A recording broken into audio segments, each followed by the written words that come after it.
¿Sabías que la enfermedad de Chagas causa aproximadamente de 10.000 a 12.000 muertes al año en todo el mundo?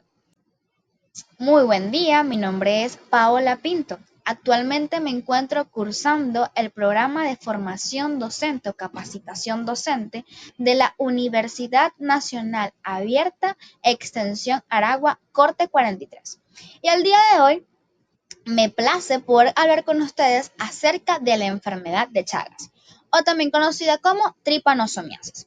Esto es a propósito de que el 14 de abril se celebró el Día Mundial de la Enfermedad de Chagas, llamada así por el investigador y médico brasileño Carlos Chagas, el cual diagnosticó el primer caso de dicha enfermedad en el año 1909, específicamente un 14 de abril.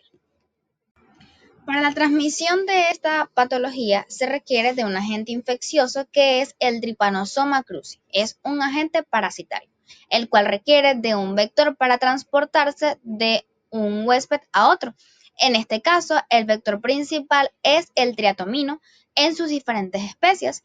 Este se encuentra más frecuentemente en América Latina y siendo Venezuela uno de estos países específicamente donde más predomina la especie Prolixus, que se encuentra en Colombia, Centroamérica y Venezuela. Fuente y modo o método de transmisión.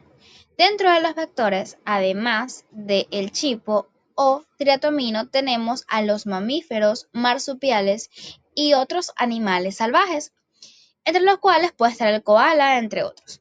También tenemos los animales domésticos que pueden funcionar como vectores y asimismo contagiarse de estos parásitos, como lo son los perros, los gatos e incluidos los roedores. Dentro de la transmisión, el triatomino tiene una función fundamental, la cual es que él, teniendo la forma infectante del Trypanosoma cruzi dentro de él, que se va a encontrar en zonas de América Latina, como mencioné, pero también en casas, en construcciones que estén deterioradas, donde él pueda dirigirse a las ranuras, estar allí hasta que llegue el horario nocturno, ya que él es de hábito nocturno, y sale para alimentarse. ¿De qué se alimenta él? De sangre, porque es un insecto hematófago, es decir, se alimenta de sangre. Él va y pica a los mamíferos, ya sean roedores, gatos, perros o a los humanos en las zonas que estén expuestas. Por ejemplo, zonas de la piel que estén expuestas, como las manos, brazos, etcétera, o las mucosas, como también puede picar en lo que serían los labios o en la zona periorbitaria. Entonces, al hacer esto, él inocula, él absorbe la sangre y posterior a eso, él defeca. En las heces del insecto se van a encontrar las formas infectantes del agente, es decir, el Trypanosoma cruzi. A la persona rascarse o el mamífero en general rascarse, como los animales, van a llevar ese reflejo, van a llevar a las heces a la zona que está abierta, que está herida, y así van a llevar las heces a esa zona y permitir que el Trypanosoma cruzi en su forma infectante ingrese al torrente sanguíneo, a la célula y se ejerza el proceso infeccioso. Esta es una de las formas de transmisión. Aparte están las transfusiones de sangre. En un 20% ocurre este caso, que es de persona infectada a persona no infectada. En el trasplante de órganos, verticalmente de la madre al feto durante el embarazo o por la ingesta accidental de alimentos que estén contaminados con el Trypanosoma cruzi.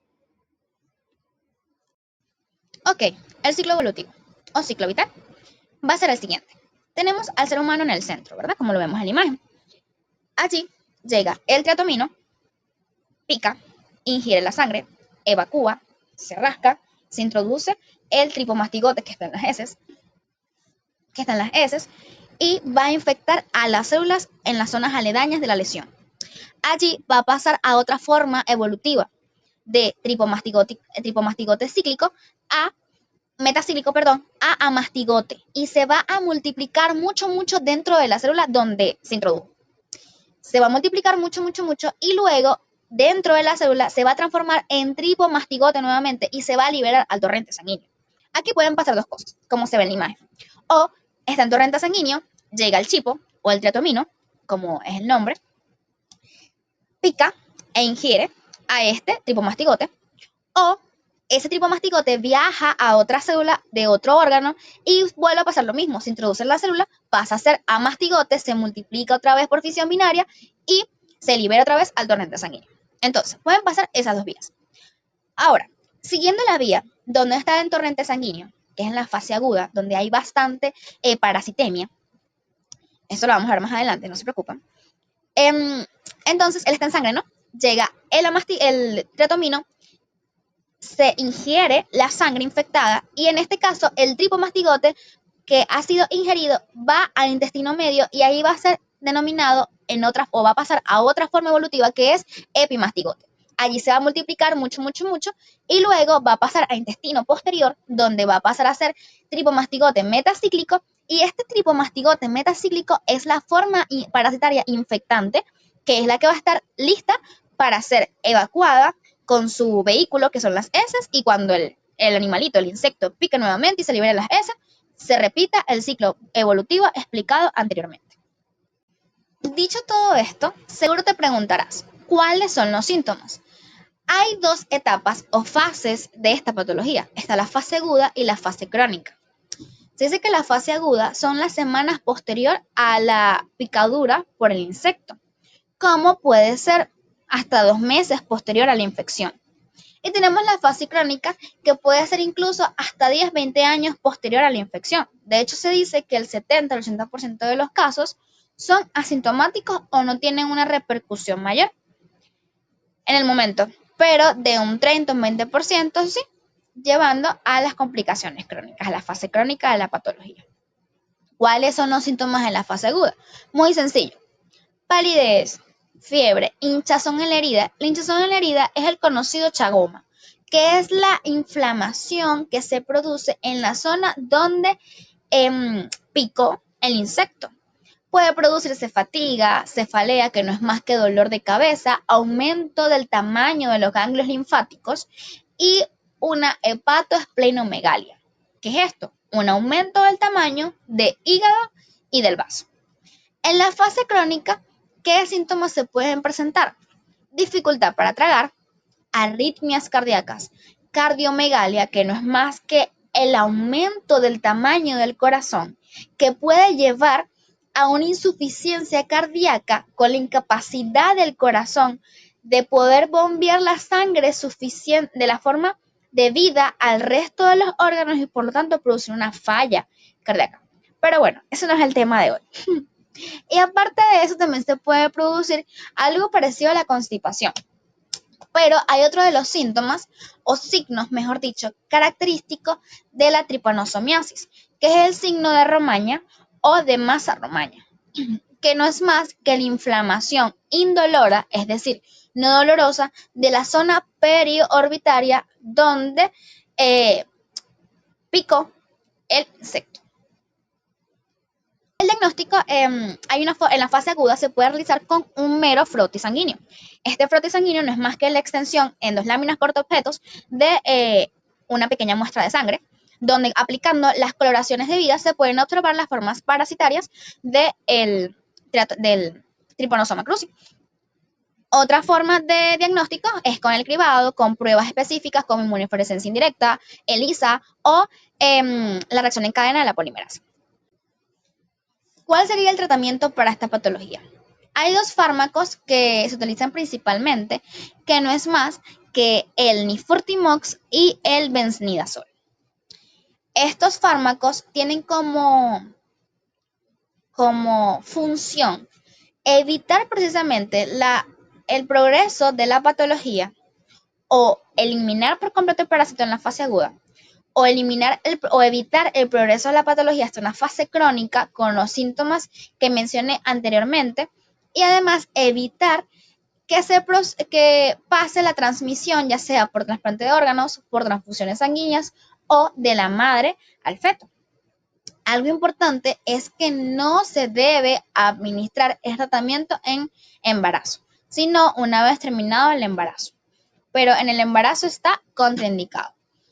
Otros fármacos que son más conocidos, pero no precisamente por esta función, es el alopurinol o el itraconazol, por ejemplo.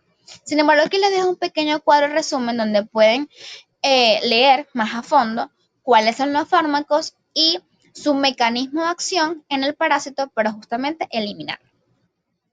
Algo que hay que hablar es que estos fármacos producen reacciones adversas que pueden ser gastrointestinales, dermatológicas, hematológicas e incluso en el sistema nervioso.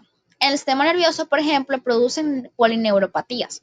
A nivel hematológico pueden producir visitopenia, con una leucopenia y con trombocitopenia. Es decir, disminución de la línea blanca y disminución de las plaquetas. Dermatológicas pueden producir eritema y gastrointestinales pueden producir mareos, náuseas e incluso disminución de peso, pérdida de peso. Dentro de la prevención y control, es importante destacar que el objetivo es eliminar la transmisión y lograr que la población infectada por este tipo de patología tenga acceso a atención de salud y evitar que otros sean contagiados. ¿Cómo se puede hacer? Algo hay que tener en claro que para esta patología no hay vacuna. Por lo tanto, nuestra mejor forma de contraatacar y evitar es teniendo medidas preventivas y haciendo promoción de salud. Mientras más personas sepamos acerca de ella, más personas podemos evitar y ser agentes de cambio en donde sea que estemos. Entonces, ¿cómo se hace? Fumigación, mejorar las condiciones de la vivienda, uso de mosquiteros, higiene en los alimentos, acceso al tratamiento, pruebas y estudios, análisis a los recién nacidos, educación para la promoción de la salud y los estudios pertinentes en sangre.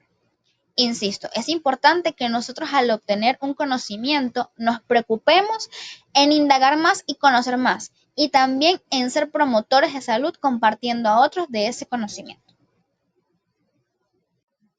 Sin más a qué hacer referencia, me despido agradecida por su atención. Nos vemos en una próxima clase.